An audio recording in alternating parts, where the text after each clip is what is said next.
पक गई कणकां पक गई। सऊदी दुबई यूनान ते होरां मुल्कां दे विच बैठ के रौला पाउण वाले हो कि इत्थों दे हालात बड़े खराब ने, कारोबार कोई नहीं। आ जाओ पाकिस्तान दे हालात बड़े ठीक ने, कारोबार भी मिल जाता है, कणकां पक गई ने। आ जाओ मेरे दुखियो, आ जाओ तुहानूं वतन दियां तत्तियां हवावां पईयां याद करदियां ने।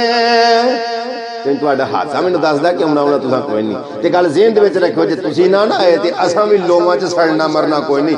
असां भी मशीनां ही फड़ा छड़नियां ने, रैपर फड़ा छड़ने। इत्थे पड़ोले फिरनगे पड़ोले हैं। अच्छा इन्हां बाहर वालियां नूं अक्सर पुछीए ना भी की करदे हो, किहो जिहे हालात ने, ते आखणगे घुम्मण साहब पहिलां हुंदे हालात नहीं ना रहे, बड़ी सूरत हाल नाज़ुक है। ते अजकल इन्हां नूं आखी ना भी आ जाओ कोई पाकिस्तान को 4 दिहाड़े कोई छुट्टी गुजार जाओ, ते सोच इन्हां नूं भी जांदी। ते पता की आंदे ने ओ असल च ना गल्फ वाले, ओ असल च ना एसियां दा मौसम शुरू हो गया जे, ते उन्हां सीजन एक ला लईए ते फिर यूरोप वाले पूछे तो पता की आंदे बर्फा शर्फा खुर गई सीजन एक ला लीए होटलों शोटलों के अगे पिछे, फिर ना आवां पता ना बाडी कराने। मैं कहना आजो 1 महीना ला लीए, कोई साल का टुक्कर ही बन जाए। हालात जो उत्थों के खराब ने, वेखियो होंदे ने हालात हुण सैट के नहीं। हुण नहीं कोई अग लगा के अजकल नहीं कोई आंदा कि हालात खराब ने, नहीं तो नैट के उत्ते बैठे रहणगे पे आखणगे इत्थों के हालात बड़े खराब ने, यूरोपां के हालात खराब ने, अरबां के हालात खराब ने, ओहदा स्यापा पे करनगे।